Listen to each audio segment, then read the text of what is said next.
All right, guys. So the New York Rangers have traded Keandre Miller to the Carolina Hurricanes for a 2026 first round pick, which is the better of Dallas or Carolina's 2026 and is top 10 protected. Also, a 2026 second round pick and right defenseman Scott Morrow, who was a second round pick back in 2021. That's a big trade, Jaden. Yeah, like I knew Rangers were looking to do some moves, but Keandre Miller out of their team looks like they're serious. I mean, this guy's 25 years old Mm. and yeah, moved out. Yeah, it's an interesting one. I'm not too sure what to make of it. Like, I understand he was, getting a big paycheck. New York Rangers don't have all the cap space in the world, and Carolina need a Brent Burns uh, replacement. You're probably not going to get the exact Brent Burns replacement, but it's still a good replacement in itself. So they give up 2 picks, and then look a second round pick, young defenseman that's played some hockey already in Scott Morrow, and he has played 5 games in the playoffs as well. So honestly, I think this is a pretty good deal. I still not quite understanding it from Rangers side, though I do understand the cap situation. And Keandre Miller he's going to eat 20 to 24 minutes a night. So and he's their highest paid defenseman as well as it stands right now.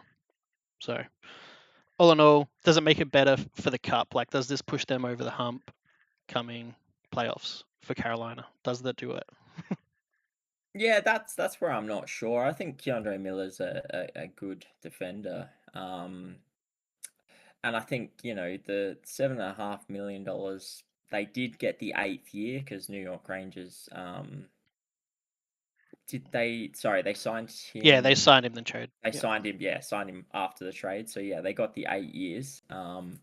So yeah, no issues there.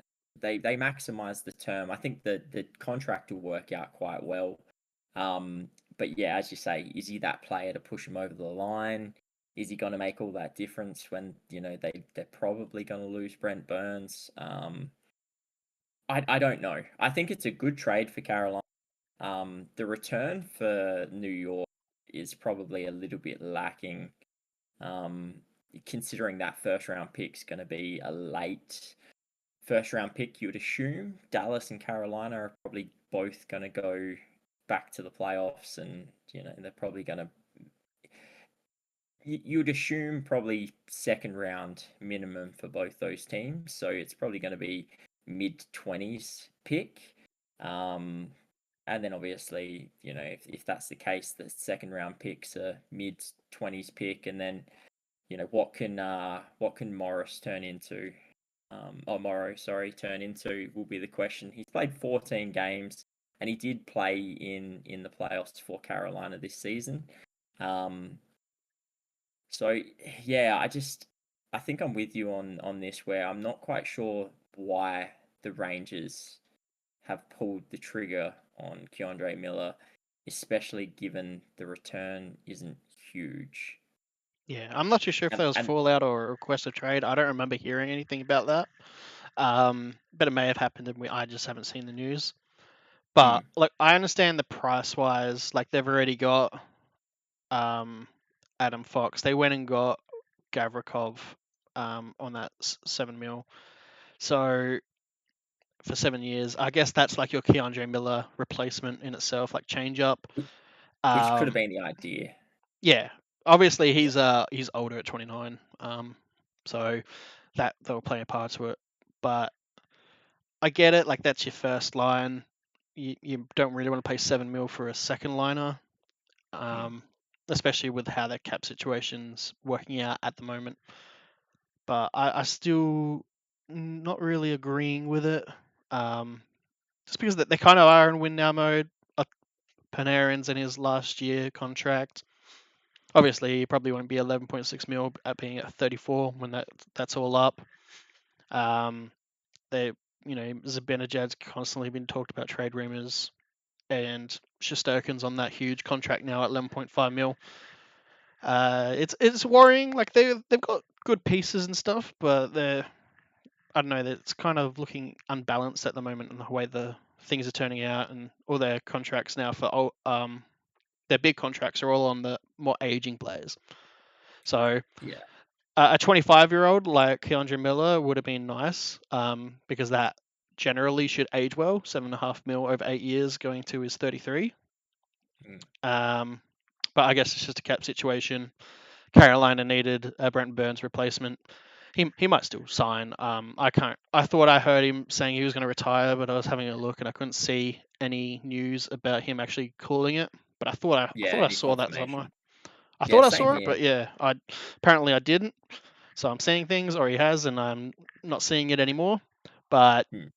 and look, I hope he does. And maybe he doesn't come back to Carolina if he does resign. Maybe he goes to a different team to try and win the cup, or maybe he goes back to San Jose for 1 year to live the hurrah days or something. It's really up to Yeah. he's got choices. Yeah, just signs a final contract with them. Yeah, you never know. But yeah, ultimately, I don't know the direction the New York Rangers are going in. Now it's really sort of complicated. Zibanejad, is he going to be moved on? Is he not? He's already come out and said he doesn't want to waive his no move clause. So, to get rid of Keandre Miller and bring in Gavrikov, there is 4 years difference there. Like, I don't know, are you getting any more from Gavrikov than you were getting from Miller? Um, Especially given that Miller's going to probably be, uh, you know, you're going to get more value over that course of the 8 year contract with Miller than you probably are of Hmm. Gavrikov. Is Gavrikov still going to be going strong at 36? Whereas you had the extra Yeah. year of Miller Well, and there's he's only another way to look 25. at it, right? Like technically, you replaced Keandre Miller for Gavrikov for free, and you got Hmm. for a first, a second, and Morrow for it. So Yeah. that's the alternative view that you look, and you got a first, second, and Morrow for free, and saving Yeah. 500,000. And Yeah, it's a good way to look at it. it's one way to look at it. It's not too bad of a way, but ultimately, at the end of the day, every year you're pretty much trying to win the cup, Hmm. and does that help you win the cup? And those picks don't help you till next year, or maybe even the first round till 2027, and then they still have to develop. Can Scott Morrow play a part this year? Is Hmm. probably the bigger question, actually, because he's played a few games in the regular season now for Carolina, which has been a really good decor. He's played really good in non-NHL leagues, and he did play 5 games in the playoffs. He was -5 at 10 minutes per ice time. I think that was against Florida. Hmm. But honestly, if he's a right D as well. And we all know how short staff they are. So Yeah, sought after they are. Yep. yeah. So I Yeah. think that could be the unsung thing in this trade that nobody Hmm. might be talking about at the moment, is if Morrow could turn into something relatively quickly. Hmm. Yeah, I mean that's going to be that's the only piece of this that I can see helping the Rangers now, which, as you said, they're sort of in a win now mode, especially with all of their players. You got Panarin contract expiring, Shesterkin on that big contract now entering his 30s. Adam Fox is getting older. Mika Zibanejad, JT Miller, like all these players are in their 30s now. So it's sort of a win now mode for them. And this trade to me doesn't really help them now. Like that first round pick, second round pick might help them down the track. Morrow may come good down the track. I doubt he becomes anything spectacular this season, but he may play games for them. But that's the only now help that I see from this trade.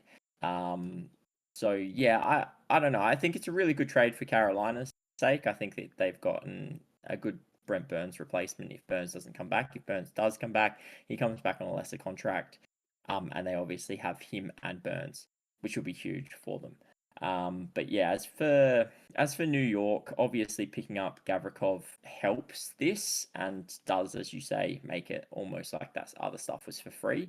But I do just question the direction that the New York Rangers are sort of headed in right now. Mm.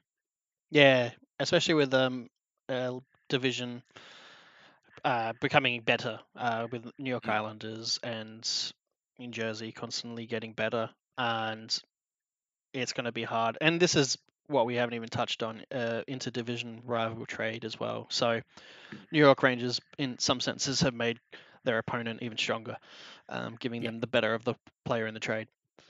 So yeah, that 100%. is a very interesting point. But I guess we'll leave it there. Let us know in the comments what you think of this trade. Who won? Who lost? Would you have done the same? And don't forget to like, subscribe, and tune into more content. But until next time, we'll catch you guys. Bye.